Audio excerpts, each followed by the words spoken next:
6 months after the warehouse fire that nearly killed me, I stood in the East Room of the White House wearing a borrowed suit that didn't quite fit. At my own family dinner just 3 weeks earlier, my father had looked me in the eye and said the words that still echoed in my mind. "Marcus, you're 26 years old and you're still chasing fantasies. I'd love to know which corner of the globe you're watching from. And if this story speaks to you, make sure to subscribe. Tomorrow's video is one you absolutely can't miss." When are you going to grow up and stop embarrassing this family? My mother nodded in agreement, pushing my firefighter academy graduation certificate aside to make room for dessert. They had no idea that in 18 days, the President of the United States would pin the Presidential Medal of Freedom to my chest and tell a room full of dignitaries that I had prevented what could have been the deadliest industrial accident in American history. My name is Marcus Chen, and this is the story of how I went from being the family disappointment to standing in the most powerful room in America, finally understanding that sometimes the people who are supposed to love you the most are the last ones to see who you really are. But let me take you back to where this all began, because the fire that changed everything wasn't my first rescue. It wasn't even my 100th. It was just the one that finally mattered to people who had never bothered to ask what I did when I left the house every morning. I grew up in Westchester County, New York, in a house where success was measured in stock portfolios and Ivy League acceptance letters. My father, Dr. Jonathan Chen, was a renowned cardiac surgeon at Mount Sinai. My mother, Patricia Chen, was a federal judge whose cases regularly made headlines. My older sister, Amanda, was finishing her residency in neurosurgery at Johns Hopkins. Our family Christmas cards looked like a medical journal masthead. And then there was me. The first sign that I didn't fit their carefully crafted mold came when I was 8 years old. We were driving past a house fire on Maple Street, the orange flames licking at the second-story windows while neighbors gathered on the sidewalk in their bathrobes. My father slowed the car, and I pressed my face against the window, watching firefighters drag hoses toward the building. One of them, a woman with short gray hair, noticed an elderly man standing alone by a tree, his face streaked with tears. She walked over to him, took off her helmet and knelt down to his level. I couldn't hear what she said, but I watched as his shoulders relaxed and he nodded. She helped him to the ambulance, her hand steady on his back. When she returned to the fire line, I saw her wipe her eyes before putting her helmet back on. "Dad," I said, still watching through the rear window as we drove away, "why did the firefighter cry?" My father glanced at me in the rearview mirror. "Because she's unprofessional, Marcus. Emotional attachment compromises judgment. That's why surgeons maintain distance from their patients." But I knew she wasn't unprofessional. She was human. And in that moment, I understood something my 8-year-old mind couldn't articulate but my heart could feel completely. Helping people wasn't just about fixing what was broken. It was about seeing them, really seeing them, when they were at their most vulnerable. That woman, I would later learn, was Captain Rebecca Morrison of the Westchester Fire Department. She became my hero long before I knew her name. The second sign came 3 years later during what my family still calls the science fair incident. While my classmates built volcanoes and solar systems, I constructed an elaborate model of a high-rise building with working smoke detectors, sprinkler systems, and emergency exits. I had researched fire safety codes, interviewed local firefighters, and even convinced Captain Morrison to visit my school as a guest expert. My project won first place. I was 11 years old and had never felt prouder of anything in my life. That night at dinner, my father examined my blue ribbon with the same clinical detachment he brought to examine X-rays. "It's nice, Marcus," he said, setting it down next to his water glass. "But perhaps next year you could focus on something more challenging." Amanda won the state science fair when she was 10 with her research on pediatric heart defects. My mother reached across the table and patted my hand. "Firefighting is very noble, sweetheart, but it's not really a career path for someone with your advantages. Think about how much good you could do as a doctor." Amanda, who was 13 and already taking advanced placement courses, didn't look up from her medical textbook. "Fire science is basically applied chemistry," she said dismissively. "If you're interested in chemical reactions, you should study biochemistry instead. Much more intellectual rigor."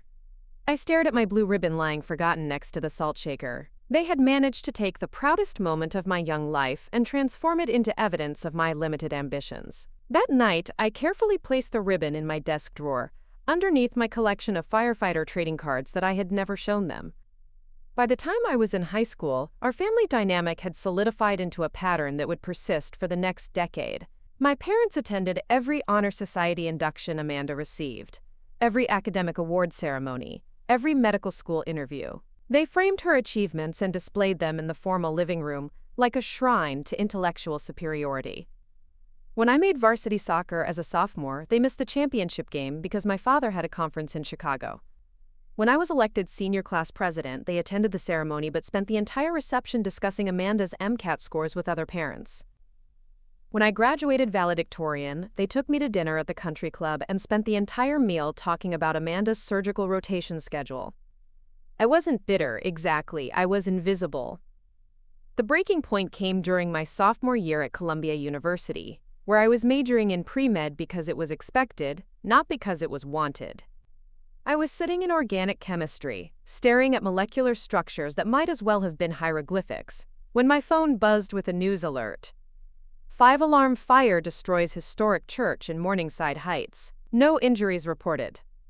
I knew that church. I had walked past it every day for 2 years. In 15 minutes, I was standing behind the police tape, watching firefighters emerge from the smoking ruins. The stained glass windows had melted into abstract sculptures of colored glass. The 100-year-old wooden pews were now charcoal and ash. But everyone was alive. I watched Captain Sarah Rodriguez coordinate the scene with calm precision, her commands clear and decisive. I saw rookie firefighter Tommy Walsh carry an elderly woman to safety, then go back for her cat. I witnessed a team of paramedics treat smoke inhalation with gentle efficiency, their movements synchronized like a carefully choreographed dance. These people had just prevented a tragedy. They had saved lives, preserved history where they could, and comforted strangers in crisis. They were heroes in the most literal sense, and they would go home that night knowing that their work mattered in ways that could be measured in heartbeats and grateful tears. I stood there for 3 hours, until the last fire truck pulled away. When I finally returned to my dorm room, I found my organic chemistry textbook exactly where I had left it, the molecular structures still meaningless, still cold. That night, I called my parents to tell them I was changing my major to fire science. The silence on the other end of the line lasted so long I thought the call had dropped. "Marcus," my father finally said, his voice carrying the careful patience of a surgeon explaining a terminal diagnosis. "You're not thinking clearly. This is just a phase. You're overwhelmed by pre-med requirements, which is perfectly normal. We can arrange for tutoring or perhaps a reduced course load." "It's not a phase, Dad. I've been thinking about this for years." "Years?" My mother's voice was sharp now, her judicial tone cutting through any possibility of debate. "Marcus, you're throwing away every advantage we've given you. Do you understand what you're saying?" "I'm saying I want to help people." "Doctors help people," Amanda chimed in from somewhere in the background. "Firefighters just clean up messes." That conversation ended with my father hanging up on me. It was the first time in my life he had ever done that, and it wouldn't be the last.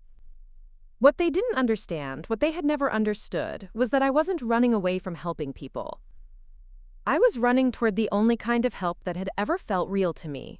I wasn't afraid of danger or dirt or the judgment of strangers. I was afraid of spending my life in a sterile room, detached from the very people I was supposed to be saving. 3 days later, I walked into the Columbia admissions office and officially changed my major. 2 years after that, I graduated with honors in fire protection engineering. 6 months later, I was accepted into the FDNY Academy. And 6 months after that, I was standing in my childhood dining room, trying to explain to my family why their disappointment in me had become irrelevant. But I'm getting ahead of myself.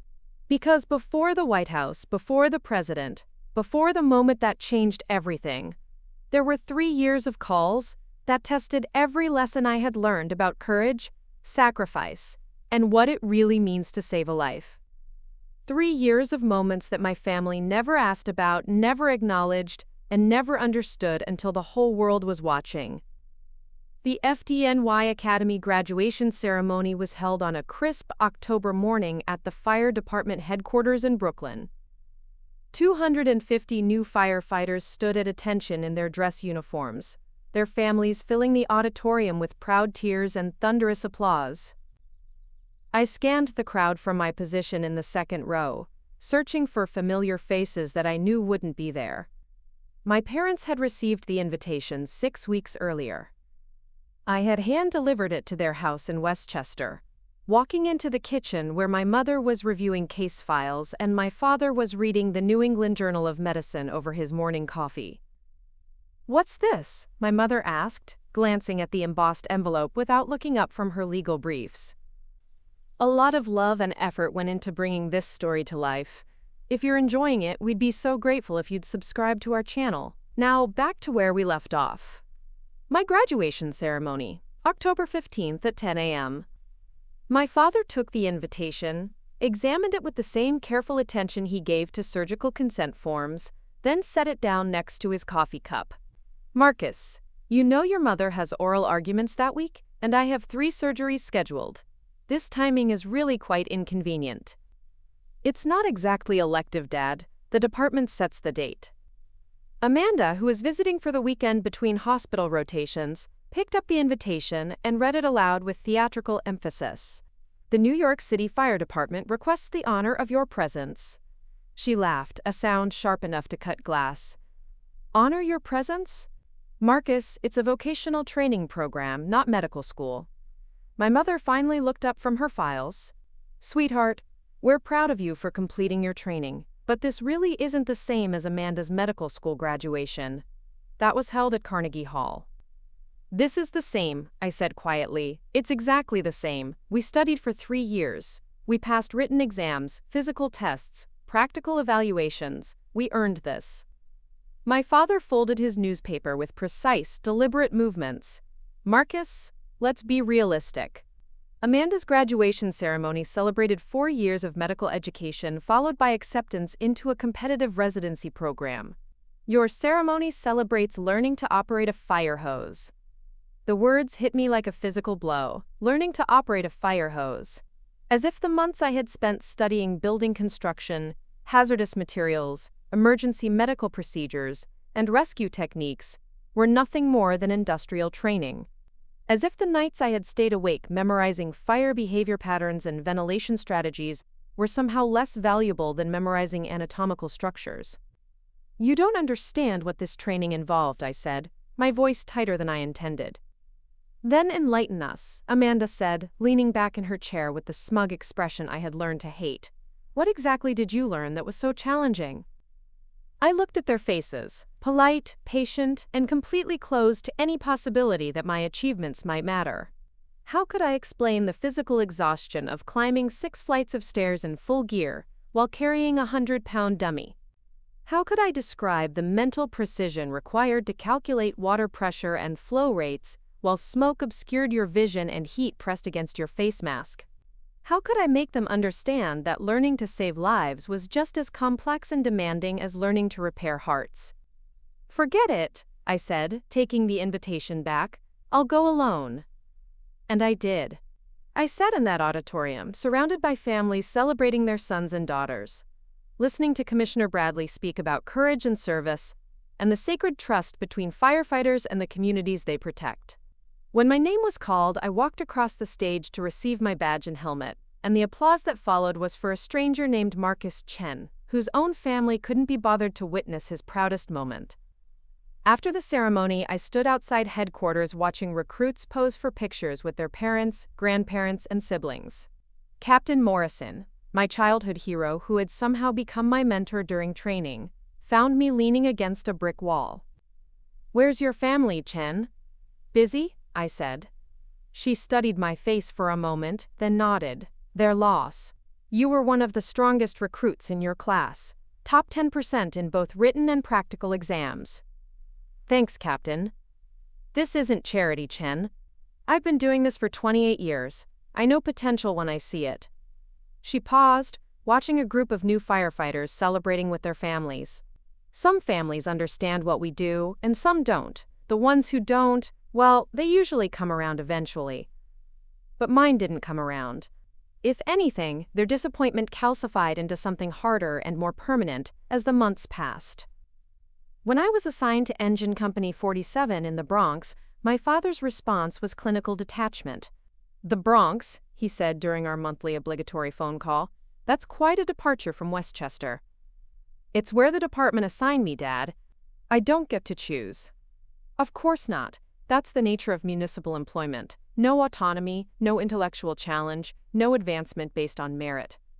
When I told them I had been selected for the department's elite rescue training program, my mother's reaction was to change the subject to Amanda's research publication in the Journal of Neurosurgery. When I mentioned that I was studying for the lieutenant's exam, my father asked when I planned to move on to something more substantial. The worst part wasn't their criticism, it was their indifference. They never asked about my work, never inquired about the calls I responded to or the people I helped, never showed curiosity about the technical aspects of firefighting that fascinated me, or the camaraderie I had found with my fellow firefighters. They treated my career like a hobby that had gone on too long, an embarrassing phase one would eventually outgrow. The breaking point came during Thanksgiving dinner 2 years after graduation. The entire extended family had gathered at my parents' house, aunts, uncles, cousins, and family friends who had known me since childhood. The conversation inevitably turned to career achievements. My cousin David, a corporate lawyer, talked about closing a major merger. My uncle Robert discussed his promotion to partner at his accounting firm. Amanda regaled everyone with stories from her surgical rotation, describing complex procedures with the dramatic flair of someone who knew her audience was impressed. Then my Aunt Susan, my mother's sister, turned to me with the polite interest reserved for distant relatives. "And Marcus, what are you up to these days?" Before I could answer, my father intervened. "Marcus is still with the fire department," he said, his tone suggesting I was still unemployed. "Oh, how interesting," Susan replied with forced enthusiasm. "That must be exciting work." "It is," I said. Last month, we rescued a family of 4 from a collapsed building in Hunts Point. The building had been damaged in a gas explosion, and we had to stabilize the structure while extracting victims from the debris. The table fell silent. My father looked uncomfortable, as if I had violated some unspoken rule about appropriate dinner conversation. "Well," my mother said quickly, "that sounds very dramatic. Amanda, tell everyone about your presentation at the medical conference." And just like that, my rescue operation, which had required weeks of specialized training and split-second decision-making under life-threatening conditions, was dismissed as dramatic, while Amanda's PowerPoint presentation about surgical techniques was treated as legitimate professional achievement. I sat through the rest of dinner listening to my family celebrate accomplishments that, while certainly impressive, had never directly saved a human life. They spoke about intellectual challenges and professional recognition, about salaries and status symbols, about everything except the most fundamental question: did their work make the world a better place? After dinner, I stepped outside onto the back patio for air. The house behind me glowed with warm light, filled with the sounds of my family's laughter and conversation. I could see them through the kitchen window, animated and engaged, discussing topics that mattered to them. My father found me there 20 minutes later. "Marcus," he said, closing the sliding door behind him, "your mother is concerned that you're becoming defensive about your career choice." "Defensive?" "The story about the building collapse, it made some of our guests uncomfortable." I stared at him. "Uncomfortable?" "Well, yes. It's rather graphic, isn't it? People don't really want to hear about explosions and building collapses over dinner. But they want to hear about surgical procedures?" He sighed, the sound I had come to associate with his profound disappointment in my life choices. "Amanda's work represents intellectual achievement, Marcus. She's contributing to medical knowledge, advancing human understanding. What you do is?" He paused, searching for the right words. "It's manual labor. Necessary, perhaps, but not particularly sophisticated. Manual labor. Necessary, perhaps." Standing there on that patio, listening to my father reduce 3 years of intensive training and daily acts of courage to manual labor, I finally understood that they would never see me. Not really. They would never understand that crawling into a burning building to save a stranger requires not just physical courage, but intellectual precision, emotional strength, and split-second decision-making that can mean the difference between life and death. They would never comprehend that being trusted with someone's life in their darkest moment is a privilege that can't be measured in salary figures or academic publications. And they would certainly never realize that their son, the family disappointment, was already becoming the kind of person who runs toward danger when everyone else runs away. But I was about to learn that some truths can only be proven in fire. The call came in at 2:47 a.m. on a Tuesday in March. I was deep in sleep at the firehouse when the alarm bells shattered the quiet, followed by the dispatcher's voice crackling through the speakers. Engine 47, Truck 12, Battalion 9, respond to Box 1247. Residential fire, multiple occupants trapped, 892 East 149th Street. I was pulling on my gear before my feet hit the floor, muscle memory taking over as my mind cleared. But this wasn't just another call. As I climbed into the engine, and Captain Rodriguez read the address again, something cold settled in my stomach. East 149th Street. I knew that block. I knew that building. 3 months earlier, I had been walking through the neighborhood during my off hours, studying building layouts as part of my preparation for the lieutenant's exam. It was something I did regularly, familiarizing myself with the architecture, the fire risks, the evacuation routes of every structure in our district. When you might have to navigate a building in zero visibility with lives depending on your knowledge, casual familiarity isn't enough. The building at 892 East 149th was a 6-story pre-war tenement, the kind of structure that had been home to working families for nearly a century. But what caught my attention wasn't its age. It was the obvious code violations, fire escapes that had been blocked by air conditioning units, windows that had been sealed shut with paint and grime, stairwells cluttered with personal belongings that would become deadly obstacles in an emergency. I had spent an hour walking around that building, taking notes, photographing hazards. I had even spoken to the building superintendent, a tired-looking man named Mr. Vasquez, who explained that the landlord ignored most repair requests, and the city inspectors rarely visited buildings in this part of the Bronx. These people, Mr. Vasquez had said, gesturing toward the building, they pay their rent, they mind their business, and nobody bothers to check if they're safe. I had filed a report with the Fire Prevention Bureau, documenting the violations and requesting an inspection. The report had disappeared into the city bureaucracy, just another piece of paper in an endless stack of urban problems that would be addressed when resources became available. Now, as our engines screamed through the empty streets toward 892 East 149th, I realized that resources were about to become very available indeed. The building was already engulfed when we arrived. Flames poured from second and third-story windows, and thick black smoke billowed into the night sky. Residents hung from fire escape windows, screaming for help, while others had gathered on the sidewalk in their night clothes, pointing frantically at windows where faces appeared and disappeared through the smoke. Captain Rodriguez deployed our team with practiced efficiency. Chen Martinez, take the rear entrance. Jackson, Williams, front stairwell. Remember, this is a search and rescue operation. Get them out fast. But, as I approached the building, my heart sank. Every hazard I had documented 3 months earlier was now a death trap. The blocked fire escapes forced residents to choose between flames and a 6-story fall. The sealed windows trapped families in their apartments. The cluttered stairwells had become impassable mazes of burning debris. This wasn't just a fire. It was a preventable tragedy. Martinez and I forced our way through the rear entrance, our thermal imaging cameras revealing a nightmare landscape of heat signatures and obstacles. The first apartment we reached contained an elderly woman who had barricaded herself in her bathroom, the only room with a window she could open. We carried her out, her body limp from smoke inhalation but her pulse steady.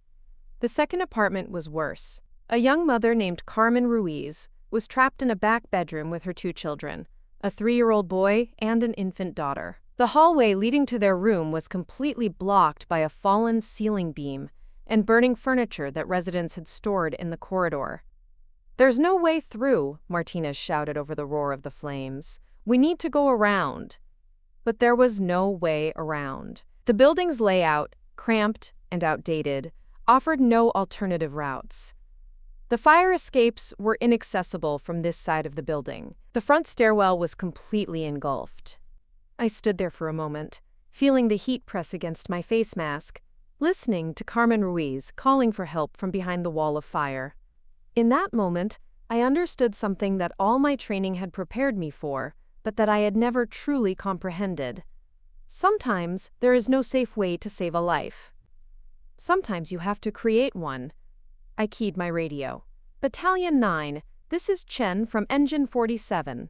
I need a ladder truck positioned at the rear of the building, east side, third floor window.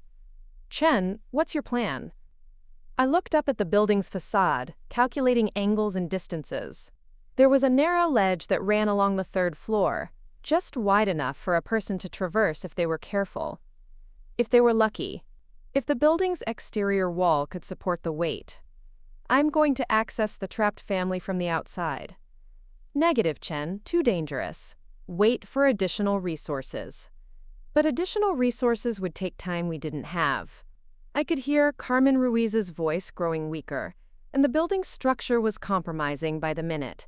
The ceiling beams were starting to sag, and the smoke was getting thicker. I made a decision that violated every safety protocol I had been taught.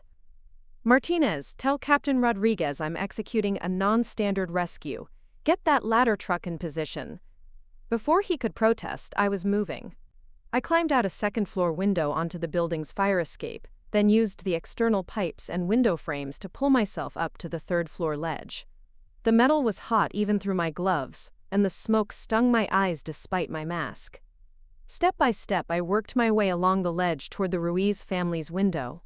Behind me, I could hear Martinez on the radio, probably getting chewed out by Captain Rodriguez for letting me attempt something so reckless. Below me, the crowd of evacuated residents had fallen silent, their faces turned upward, watching. When I reached their window, I found Carmen Ruiz pressed against the glass with her children. The 3-year-old Miguel was unconscious from smoke inhalation.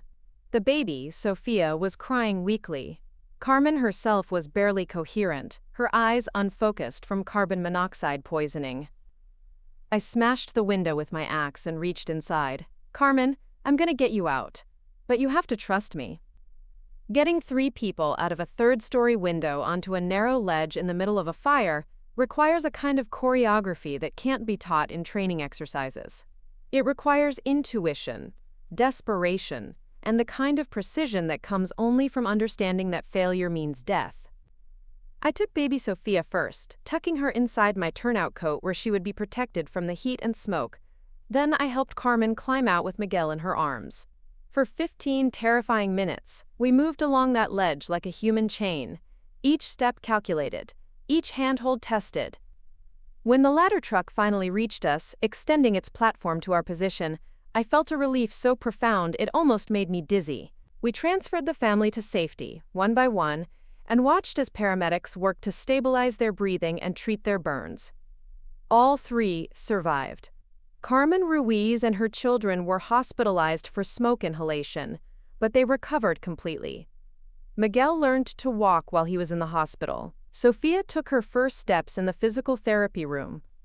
They lived because I had violated protocol, ignored orders, and risked my own life on a plan that any reasonable firefighter would have called suicidal. They lived because 3 months earlier I had taken the time to study their building and understand its vulnerabilities. They lived because someone had finally paid attention to the safety of residents that the system had forgotten. The aftermath was swift and predictable. I was written up for violating safety protocols. Captain Rodriguez gave me a verbal reprimand that lasted 45 minutes and included colorful descriptions of my intelligence, my judgment, and my prospects for advancement within the department. Spacey laugh, the spur reprimand. But I was also quietly recommended for a citation for extraordinary heroism. The building fire made the local news. The story focused on the code violations, the negligent landlord, and the systemic failures that had created the conditions for tragedy. My name was mentioned briefly as one of the firefighters who had participated in the rescue. When I called my parents to tell them about the rescue, my mother's first question was whether I had been injured. "No, Mom, I'm fine. Everyone's fine. We got them all out." "Well, that's good. I'm glad you're being careful." My father took the phone. "Marcus, I hope you're not taking unnecessary risks. Your job is dangerous enough without adding reckless behavior to the equation." I tried to explain the complexity of the rescue, the split-second decisions, the way every piece of my training had come together in those crucial minutes. But their responses were polite and distant, the way you might respond to a stranger telling you about their day. They didn't understand that I had just experienced the moment that defined why I became a firefighter. They couldn't comprehend that saving the Ruiz family had crystallized everything I believed about service, sacrifice, and the value of ordinary lives. But something had changed in me during those 15 minutes on that ledge. I had discovered that I was capable of more than I had ever imagined. I had learned that my training, my instincts, and my willingness to act could mean the difference between a family living or dying. I had found my purpose, even if my family couldn't see it. And I was about to discover that purpose would be tested in ways I never anticipated. The citation for extraordinary heroism arrived 6 weeks after the East 149th Street fire, but it wasn't the recognition that changed me. It was what happened 3 days later, when Carmen Ruiz showed up at the firehouse with her children. I was in the apparatus bay, performing routine maintenance on Engine 47's equipment, when I heard a small voice behind me say, "Firefighter Marcus?" I turned to find 3-year-old Miguel Ruiz standing in the doorway, holding his mother's hand. Baby Sofia was strapped to Carmen's chest in a carrier, her dark eyes wide and curious.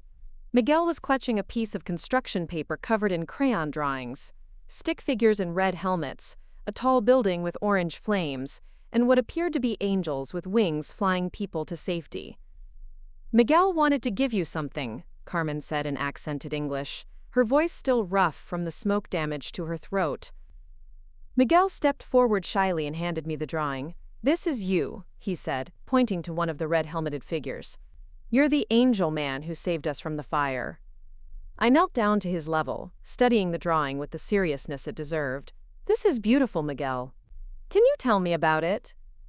For the next 20 minutes, he walked me through every detail of his artwork with the earnest precision of a 3-year-old. The building with all its windows, the scary orange fire, the way the firefighters had wings like angels, the way his baby sister had stopped crying when the angel man carried her outside. When they left, I taped Miguel's drawing to the inside of my locker. Captain Rodriguez noticed it the next day. "That Ruiz kid's artwork?" "Yeah." He studied it for a moment. "Chen, you know what that family calls you in the neighborhood?" I shook my head. "El Bombero Milagroso, the miracle firefighter." Rodriguez paused, his expression serious. "Word gets around in this community. People remember who shows up when everything's falling apart." Over the following months, I began to understand what he meant. The Bronx firefighting community was tight-knit, and stories traveled fast among the companies. The East 149th Street Rescue had established my reputation as someone willing to take calculated risks that other firefighters might not attempt. I was selected for the department's high-angle rescue team, a specialized unit that handled emergencies involving bridges, construction cranes, and building facades. The training was intensive, weeks of rope work, rappelling techniques, and structural engineering principles that pushed my understanding of physics and engineering to new levels. My instructor, Lieutenant James Sullivan, was a 20-year veteran who had earned his reputation during the World Trade Center response. He was demanding, methodical, and completely intolerant of anything less than perfection. "Chen," he said during my 3rd week of training, "high-angle rescue isn't about being brave. Any idiot can be brave. It's about being precise. When you're dangling someone's life on the end of a rope 200 feet above the street, bravery doesn't mean shit. Technique means everything." He was right. The training required me to master complex mathematical calculations under extreme stress, to understand load distribution and anchor points with the precision of a structural engineer. We practiced scenarios where wind speed, rope stretch, and victim weight had to be calculated in seconds while suspended in midair. I excelled at it. More than that, I discovered I had an intuitive understanding of spatial relationships and structural integrity that surprised even Sullivan. "You've got the mind for this work," he told me after I successfully completed a particularly challenging scenario involving a crane collapse simulation. "Most firefighters can learn the procedures, but you understand the principles. That's rare." The high-angle certification opened doors to other specialized training opportunities. I was accepted into the department's hazardous materials response team, where I learned to identify and neutralize chemical threats that could affect entire city blocks. I completed advanced medical training that qualified me as an emergency medical technician, enabling me to provide life-saving care in situations where paramedics couldn't reach victims. Each new skill built upon the others, creating a foundation of knowledge that made me increasingly valuable to the department. I wasn't just responding to fires anymore. I was becoming a specialist in urban emergency response, someone who could adapt to complex scenarios that required multiple areas of expertise. But the real transformation wasn't in my technical abilities, it was in my understanding of what it meant to be trusted with other people's lives. The watershed moment came during a water rescue in the Harlem River. A homeless man named Robert Washington had fallen through thin ice while trying to retrieve belongings from a shopping cart that had slipped down the embankment. By the time we arrived, he had been in the frigid water for nearly 15 minutes, hypothermia setting in rapidly. The rescue required me to rappel down a concrete retaining wall in sub-freezing conditions, then enter water that was barely above 32 degrees to reach a victim who was losing consciousness. The margin for error was essentially zero. If I made a mistake, there would be 2 people in the water instead of 1. As I prepared my equipment, I could hear radio chatter from the incident commander discussing the risks and the possibility of calling for a Marine unit that wouldn't arrive for another 20 minutes. 20 minutes that Robert Washington didn't have. I keyed my radio. "Incident command, this is Chen, I'm making entry." Chen, water temperature is 34 degrees. Survival time for an unprotected person is less than 15 minutes. Copy that. I'm going in. The water was a shock even through my cold water rescue suit. Every nerve in my body screamed as I swam toward Robert, who was floating face down about 30 feet from shore, his body motionless except for the involuntary shivering that indicated his nervous system was still fighting hypothermia. I reached him and turned him face up, checking for breathing. His lips were blue, his pulse was barely detectable, but he was alive. Getting him back to shore required swimming one-handed, while towing a victim who outweighed me by 40 pounds, all while fighting the effects of cold water on my own motor functions. When we reached the embankment, it took 4 firefighters to pull us both out of the water. Robert Washington was unconscious, his body temperature dangerously low, but the paramedics were able to establish a steady pulse. He spent 3 days in intensive care but made a full recovery. What I learned from that rescue wasn't about technique or courage. It was about the weight of responsibility that comes with being someone others count on in their darkest moments. Robert Washington didn't have family members who would mourn his death or advocate for his rescue. He was invisible to most of society, just another homeless person whose life was seen as expendable. But in those minutes in the water, his life was the only thing that mattered. His survival was worth any risk, any discomfort, any sacrifice I might have to make. That understanding, that every life has equal value regardless of social status or economic circumstances, became the foundation of how I approached every call. My reputation within the department continued to grow. I was promoted to lieutenant 2 years ahead of schedule, the youngest officer in Engine Company 47's history. I was invited to lecture at the Fire Academy on high-angle rescue techniques. Other companies began requesting my participation in complex operations that required specialized skills. More importantly, I began to develop relationships with the communities we served. Families like the Ruizes remembered my name, waved when they saw me on the street, invited me to their children's birthday parties and graduation ceremonies. I wasn't just a public servant anymore. I was part of the fabric of their neighborhood. My apartment in the Bronx became a hub for informal community meetings about fire safety. Residents would stop by to ask questions about evacuation plans, smoke detector maintenance, and building code violations. I started organizing quarterly safety workshops at local schools, teaching children and parents about fire prevention and emergency preparedness. The work was fulfilling in ways I had never anticipated. Each successful rescue, each prevented tragedy, each life saved, added weight to the sense of purpose that had drawn me to firefighting in the first place. I was making a measurable difference in the world, one emergency at a time. But my family remained oblivious to this transformation. During our monthly phone calls, they continued to treat my career as a temporary diversion from my real potential. When I mentioned my promotion to lieutenant, my father's response was to ask when I planned to take the MCAT and apply to medical school. "You're 25, Marcus. If you're going to make a career change, now is the time to do it. You don't want to waste your entire 20s on this municipal job." Municipal job. As if coordinating life and death emergency responses was equivalent to processing parking tickets. But their dismissal no longer stung the way it once had. I had found my family among the firefighters who trusted me with their lives, and the communities who depended on my expertise.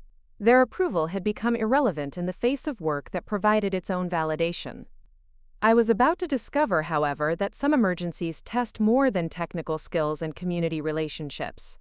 Some emergencies test everything you believe about duty, sacrifice, and what you're truly willing to risk for strangers who will never know your name. The call that would change everything came on a Tuesday afternoon in September, during what should have been a routine shift. I was reviewing training schedules in the company office when the alarm bells erupted with an urgency I had rarely heard. 5 long blasts, followed by the dispatcher's voice, tense and rapid. "All units, respond to Box 7799. Industrial fire and explosion, Riverside Chemical Processing, 2847 Bruckner Boulevard. Multiple casualties reported, hazardous materials involved. This is a Level 5 hazmat incident." Riverside Chemical Processing.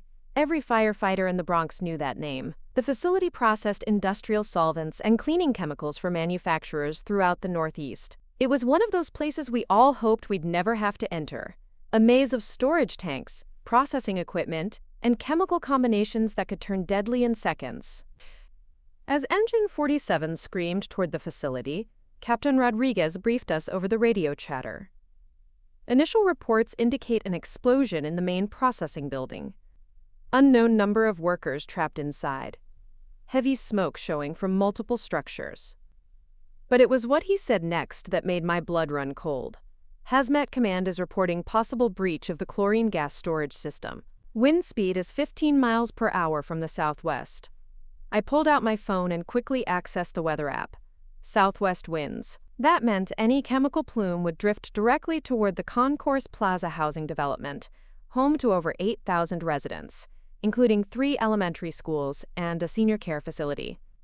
When we arrived at Riverside Chemical, the scene was chaos amplified by complexity. The main processing building was fully engulfed, its metal roof buckled and twisted from the initial explosion. Secondary fires burned in 2 adjacent storage warehouses. Workers who had escaped the initial blast huddled in the parking lot, some clutching chemical burn wounds, others struggling to breathe through smoke-damaged lungs. But it was the massive storage tank labeled Chlorine Danger that commanded everyone's attention. The tank, easily 30 feet tall and 50 feet in diameter, had a visible crack running along its side where debris from the explosion had struck it. A yellowish-green gas was seeping from the fissure, forming a low-hanging cloud that drifted ominously toward the facility's perimeter.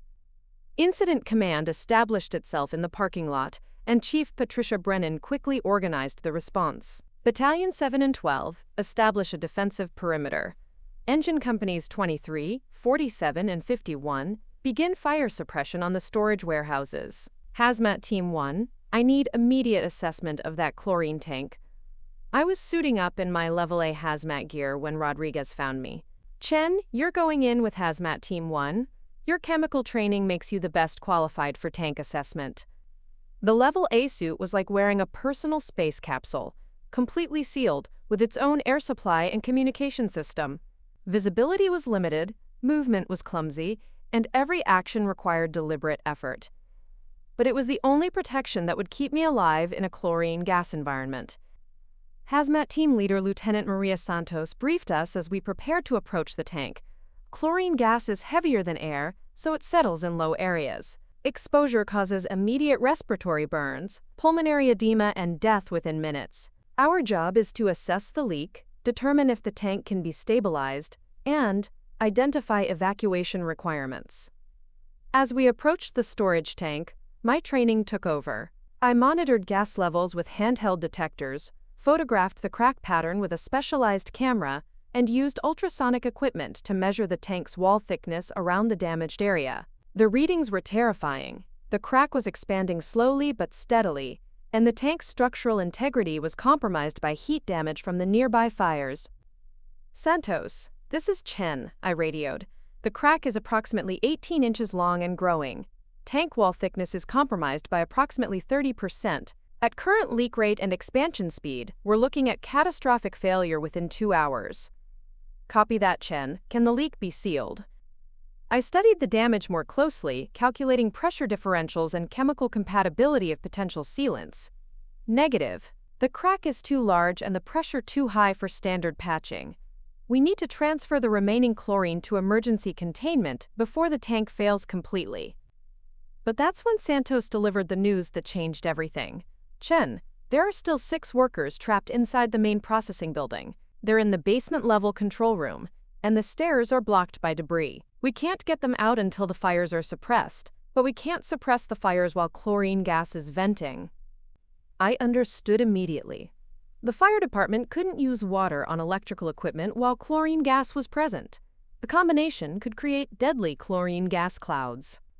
But without fire suppression, the trapped workers would die from smoke inhalation or burns. And if the chlorine tank failed catastrophically, the resulting gas cloud could kill thousands of people in the surrounding neighborhood. We had 2 hours to solve an impossible problem. "What about emergency transfer protocols?" I asked. "Transfer pumps are located inside the processing building," Santos replied, "the basement level, near where the workers are trapped." I stared at the building, its upper floors completely engulfed in flames, smoke pouring from every opening. The basement level would be filled with superheated air, toxic smoke, and unstable debris. Reaching the transfer pumps would require navigating through the most dangerous part of the facility while wearing hazmat gear that limited mobility and visibility. "Santos, I can reach those pumps." "Negative, Chen. Too dangerous. We'll find another way." But there was no other way, and we both knew it. Every minute of delay increased the risk of tank failure and expanded the potential casualty zone. The Concourse Plaza housing development was less than half a mile downwind. 3 elementary schools were in session. Thousands of people were going about their normal Tuesday afternoon, unaware that their lives depended on decisions being made in a chemical processing facility they had probably never heard of. I keyed my radio to the incident command frequency. "Chief Brennan, this is Lieutenant Chen. Requesting permission to attempt emergency chemical transfer to prevent catastrophic chlorine release." "Chen, explain your plan." I outlined the procedure.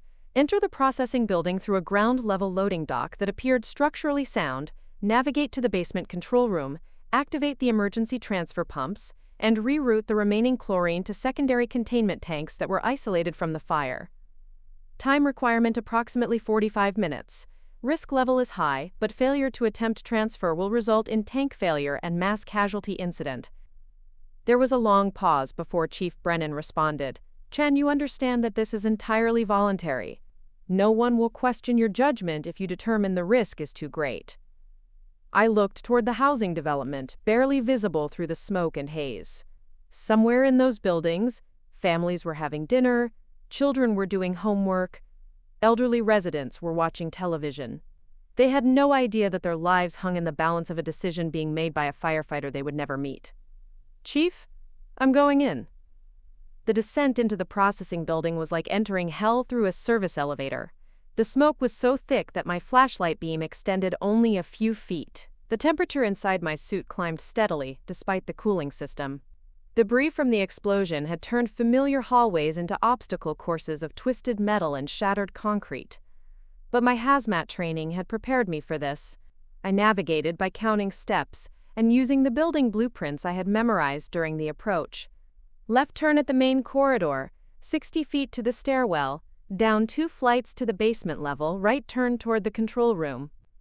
The emergency transfer system was a complex array of pumps, valves, and monitoring equipment, designed to move thousands of gallons of liquid chlorine in case of emergency. Operating it required precise sequences of valve adjustments and pump activations, all while monitoring pressure levels and flow rates that could turn deadly if miscalculated. As I worked, I could hear radio chatter from the teams attempting to reach the trapped workers. They were alive but running out of time. The basement was filling with smoke, and their makeshift air pocket was shrinking. "Transfer pumps activated," I radioed DeSantos. "Beginning chlorine evacuation to secondary containment. Estimated completion time is 30 minutes. But 30 minutes proved optimistic. The pumps, damaged by the explosion, operated at reduced capacity. Valves that should have opened smoothly required manual adjustment. Monitoring equipment flickered between readings and error messages. 20 minutes into the transfer, my air supply alarm activated. I had 15 minutes of breathing air remaining. "Chen, abort the procedure and evacuate immediately," Santos ordered. I looked at the transfer progress indicator, 72% complete. The tank outside still contained enough chlorine to kill hundreds of people if it failed. The trapped workers were still waiting for rescue. The secondary fires were still burning, waiting for the all-clear to begin water suppression. "Santos, I need 10 more minutes to complete the transfer." "Chen, you don't have 10 minutes of air." "I have enough." It wasn't true, and we both knew it. But sometimes the mathematics of duty don't align with the mathematics of personal safety. Sometimes you have to trust that doing the right thing will somehow work out, even when the numbers say it won't. I stayed at the controls, watching pressure gauges and adjusting flow rates while my air supply dwindled. At 5 minutes remaining, the transfer hit 90%. At 3 minutes, 95%. At 1 minute remaining, I activated the final sequence that would complete the chlorine evacuation and seal the system. When my air supply alarm began its final warning, a piercing tone that indicated less than 60 seconds of breathing air, I was already running toward the exit. The path that had taken me 20 minutes to navigate carefully, I covered in 5 minutes of desperate sprinting. I emerged from the building just as my air supply meter hit 0. Santos and her team were waiting to help me out of the hazmat suit, their faces a mixture of relief and fury. "Chen, that was the most irresponsible thing I've ever witnessed," she said as I gasped the first breath of outside air. "You could have died in there." "But I didn't," I replied, still catching my breath, "and neither will anyone else." The chlorine tank was stabilized. The fire suppression teams received the all-clear to begin water operations. Within 2 hours, the trapped workers were rescued, alive and grateful. The fires were extinguished before they could spread to other chemical storage areas. And 8,000 residents of the Concourse Plaza housing development went to sleep that night, never knowing how close they had come to disaster, or that their lives had been saved by a firefighter whose own family considered his career a waste of potential. The investigation into the Riverside chemical incident took 3 months. Federal agencies, environmental protection experts, and industrial safety specialists combed through every detail of the disaster, analyzing chemical compositions, structural failures, and emergency response protocols. The final report was a document that would reshape industrial safety regulations nationwide, but for those 3 months, the heroic actions that prevented mass casualties remained buried in classified findings. My family never asked about the burns on my hands from the overheated hazmat equipment. They never inquired about why I was featured in a brief local news segment about chemical plant emergency response. When I mentioned during a phone call that I had been involved in a significant industrial accident, my father's response was to ask if I had considered using the experience to apply for industrial safety positions in the private sector. "There's good money in corporate safety consulting, Marcus, much better than municipal work." But 3 weeks after Thanksgiving, everything changed with a single phone call to the firehouse. I was reviewing training schedules when Captain Rodriguez approached my desk, his expression unreadable. "Chen, there's someone on line 2 who wants to speak with you. Says he's from the White House." I assumed it was a prank call from another firehouse. Firefighters were notorious for elaborate practical jokes, and White House calling was exactly the kind of thing Engine Company 23 would attempt. I picked up the phone with a skeptical smile. Lieutenant Chen speaking. Lieutenant Chen, this is David Morrison from the White House Office of Presidential Personnel. I'm calling to inform you that you have been selected to receive the Presidential Medal of Freedom for your actions during the Riverside chemical emergency. The skeptical smile faded. The voice was too professional, too detailed in its knowledge of the incident to be a prank. I'm sorry, could you repeat that?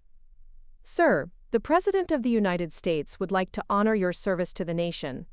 Your actions on September 14th prevented what federal investigators have determined would have been the deadliest chemical disaster in American history.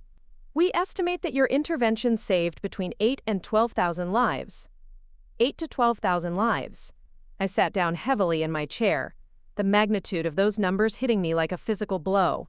I had known the Riverside incident was serious, but the full scope of what had been prevented was beyond anything I had imagined. The ceremony will be held at the White House on December 18th. You are authorized to invite immediate family members. Will you be able to attend? I looked around the firehouse, at Rodriguez reviewing maintenance reports, at Martinez and Williams playing cards at the kitchen table, at the apparatus bay where Engine 47 stood ready for the next emergency. This was my world. These were my people, and they understood the weight of what we did every day. Yes, I said, I'll be there. The Medal of Freedom announcement made national news. The story that emerged from the federal investigation was one of split-second decision-making under impossible circumstances, of technical expertise applied in life-or-death situations, and of personal sacrifice that prevented mass casualties. News outlets described the incident as the chemical disaster that almost was, and my name was suddenly attached to phrases like American hero and lifesaver. My phone started ringing within hours of the announcement. The first call was from Trevor, my older sister Amanda's husband, who worked as a pharmaceutical consultant.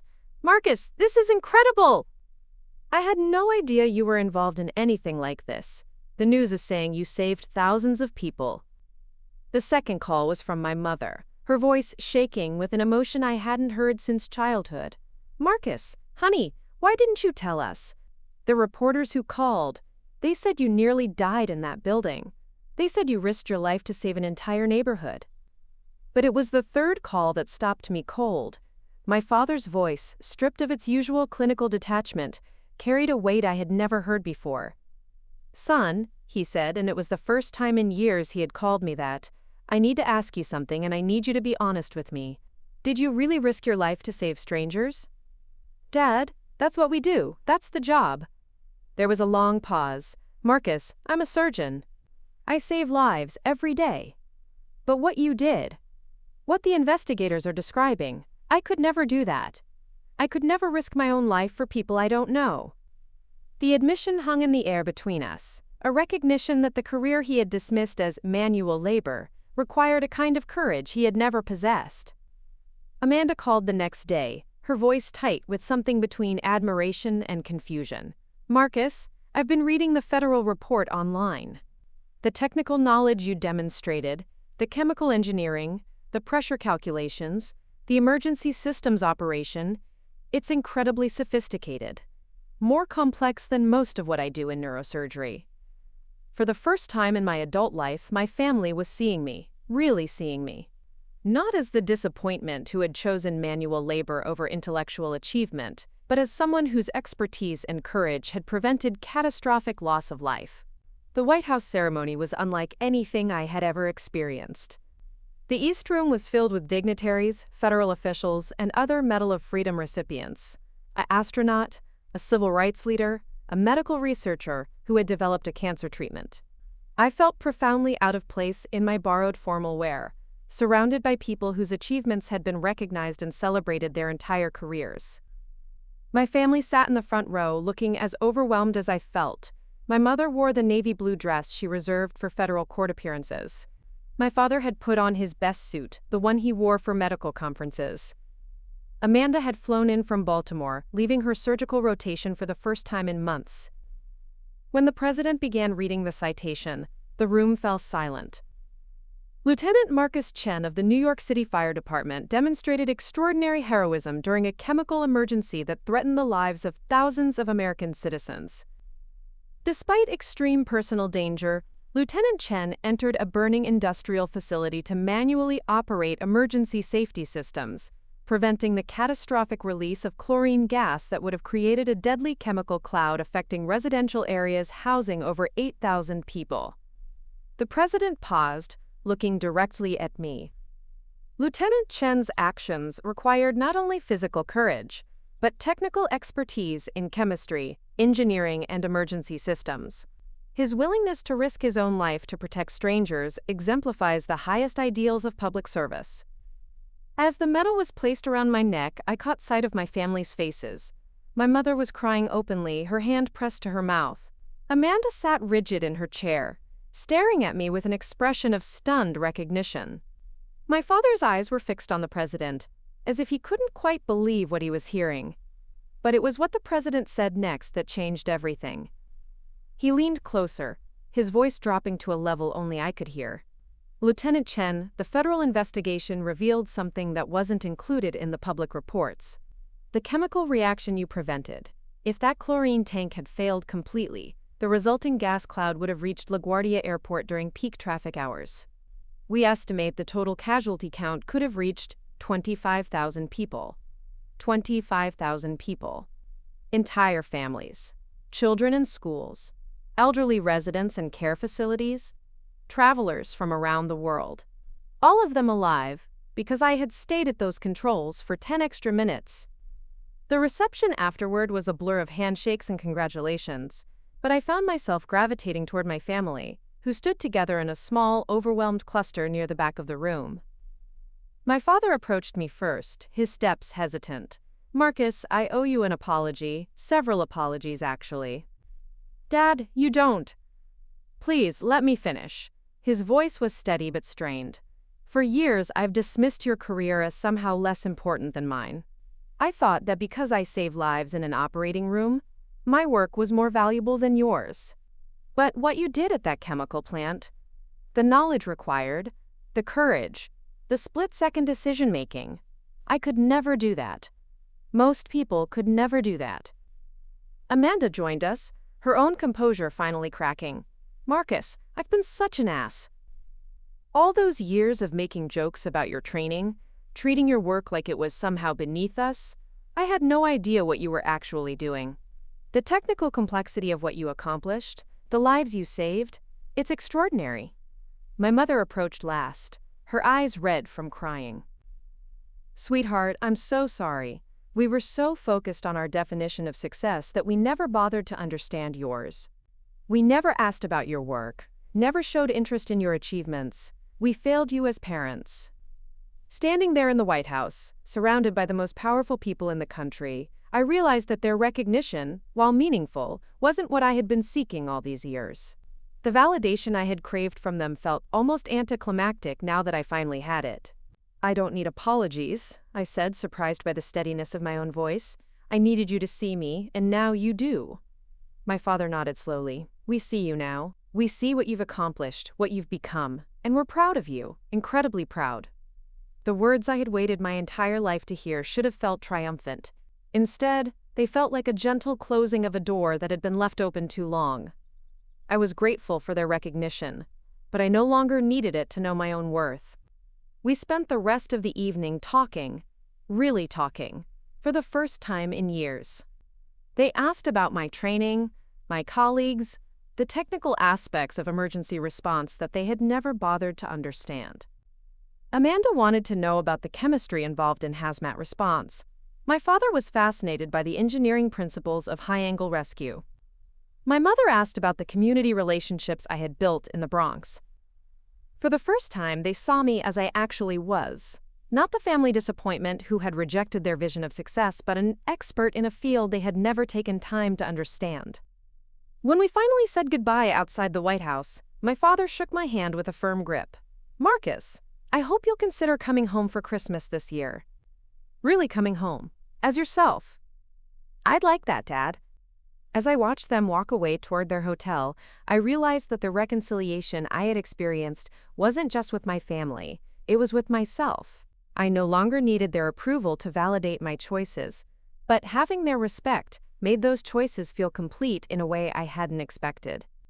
The boy who had felt invisible in his own home had become a man whose actions saved thousands of lives. The disappointment who couldn't meet their standards had developed expertise that prevented mass casualties. The family failure had found a family of choice among firefighters and communities who understood the value of service over status. 6 months later, I returned to Engine Company 47 as Captain Chen, promoted in recognition of my technical expertise and leadership during emergency operations. Miguel Ruiz, now 5 years old, still sent me crayon drawings. Carmen Ruiz had started a neighborhood fire safety group that met in the firehouse community room. Robert Washington, the homeless man I had pulled from the Harlem River, had found stable housing and volunteered as a peer counselor for addiction recovery. These were the victories that mattered. Lives saved, communities strengthened, families kept whole. The Presidential Medal hanging in my locker was meaningful, but it was just a symbol of work that provided its own rewards every day. My family had finally learned to see me, but more importantly, I had learned to see myself. And in the reflection of their newfound respect, I recognized something I had always known but never fully believed: that the work we choose to do with our lives matters less than the commitment we bring to doing it well, and that the highest form of success is knowing that the world is a little bit safer because you were here. Looking for more? We've got 2 amazing stories ready for you right on screen. If this one touched you, these are absolutely worth your time. Click to watch them now. And hey, subscribe and hit that bell to never miss our latest uploads.